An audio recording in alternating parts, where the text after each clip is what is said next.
team chose human rights sexual harassment because we think it's a very unrecognized topic that should be discussed more often. We wanted to know the reasons for high percentage of sexual harassment and why it occurs to thousands every day. Egyptian women are ashamed to report sexual harassment, unlike South African women, which mostly don't report sexual harassment because of tribal. I would say it's anything where someone touched you and it wasn't consensual. It could be a look, it could be a comment, it could be anything. Witness sexual harassment in your country, daily basis, every day. If I walk down the streets, it happens to me. If my sister goes down, it happens to her. Most of the time, if it's not from like a heavy sexual nature and you're just being harassed or threatened or anything like that, it's easier just to leave it alone. Women are taught at a very young age to tolerate certain things that they shouldn't be tolerating. So a lot of the sexual harassment that many women experience are they don't realize that they're actually experiencing it until they're grown up. And as children, they just kind of think, oh, this is normal, even when it makes them feel uncomfortable. So the statistic is high in Canada. I would definitely say because of that fact that many women at a young age actually don't realize it's even happening in the first place. So they grow up thinking that it's normal. People now are more scared than before to actually touch a girl who's walking in the street, because there's a lot of witness, but they could just say words and like, even if it's not to sexually harass you, it could be to make fun of you or make you feel low.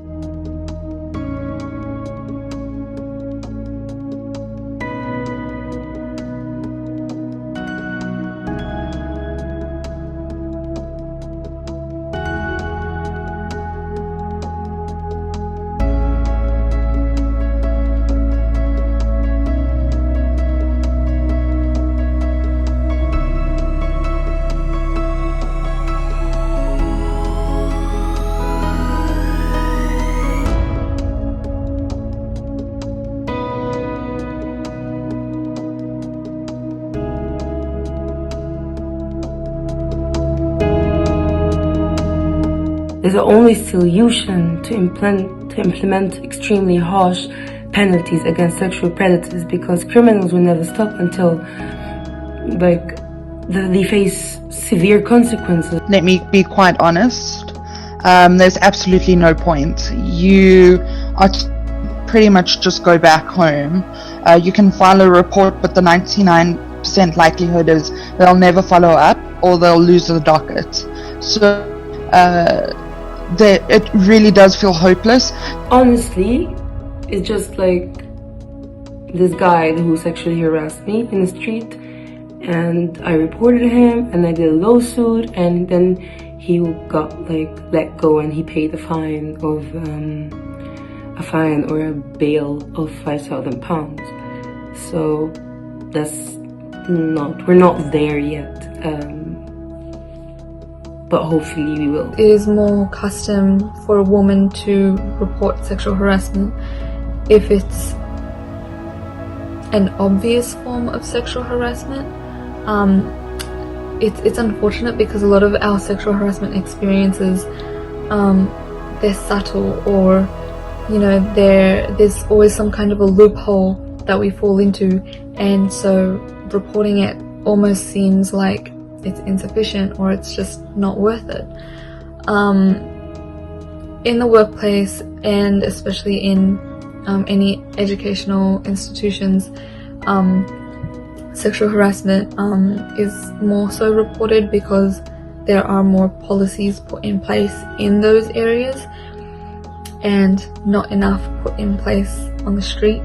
So when you're sexually harassed on the street, it's a bit more difficult, and I guess women aren't really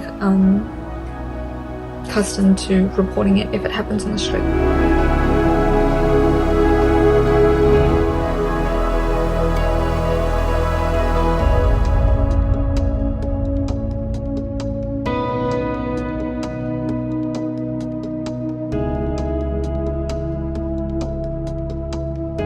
tjeneste, vil du ikke si det? Vær så snill. Kom igjen, Ikke da. plag meg. Kom igjen, da. Det skal gå helt fint. La oss la henne være, da. Hvis hun ber dere komme dere til helvete bort. Det går fint. Du er enig, er ikke du jævlig fin? Vil ikke du ville tatt med deg henne hjem, vil du ikke det? Kom igjen, du ville tatt med henne hjem. Råder meg til helvete unna henne hvis hun ber om det. Si til meg at du ikke vil tatt med henne hjem. Når hun går Det klipp er som det der. fuckings irrelevant. Hvorfor står du sånn og prater til henne når hun ber deg slutte?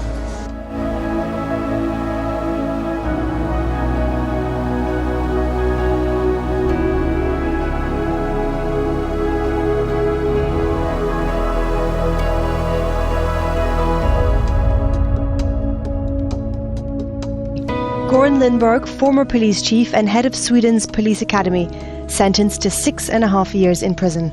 Seen as the police force's top expert on morality and ethics, it made the charges against him that much harder to believe. He was found guilty of 17 sex charges, including violent rape, making money from prostitution, and paying for sex. The court heard how he had tied up one of his victims to a bed before raping her. The judge said he was guilty of sadistic sexual violence. This a man known for his lectures on how to deal with sexual harassment and described as the face and future of policing.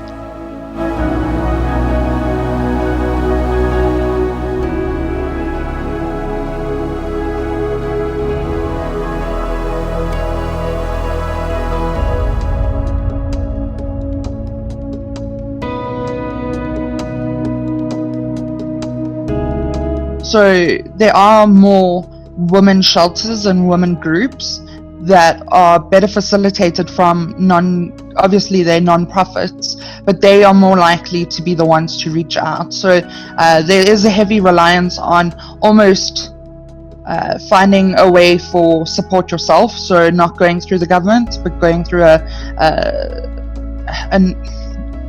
women's shelter or something like that. And lots of the times that comes from Facebook. So a lot of the groups on Facebook where it's not super anonymous, but at least there's someone there at the end of the day that can support you from an online perspective. I would like to thank this group for shedding light on a controversial issue, which turned out to be prominent not only in third world countries, as I saw, but also in developed countries like Canada. From what has been presented in the interview, I believe that we as families need not only to teach our girls that they should protect their bodies, but they need as well to be attentive to any act that does not make them feel comfortable, whether it be a look or a verbal comment. And this is for sure an issue that I tend to start working on with my younger daughter. Moreover, parents need to teach their daughters to speak out for themselves, and that there is no shame in making our voices heard if we face such an incident. Once that's done, governments will be obliged by time to enforce law and increase penalties. Thank you. I would like to say that I'm impressed by the brand new information I got to know thanks to the video done by the three young ladies. Before watching this video, I wasn't fully aware of how prevalent sexual harassment is around the world, especially here in our home country, Egypt. The video was a true eye-opener for me.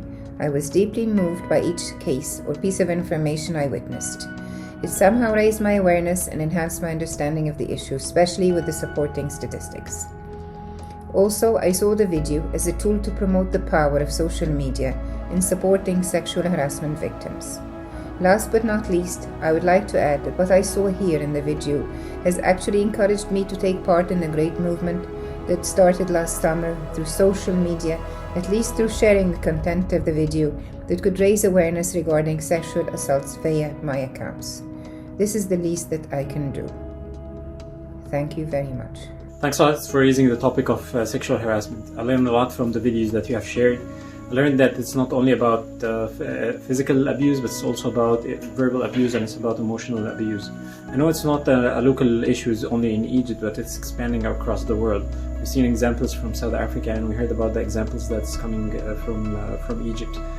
We know that sexual harassment is limiting now. What I learned is that sexual harassment is limiting now to the freedom of the people. It makes people don't feel safe. When they are not safe, they cannot be productive. I also learned that sexual harassment needs to be stopped not only by punishment, but by prevention, and most of all by education.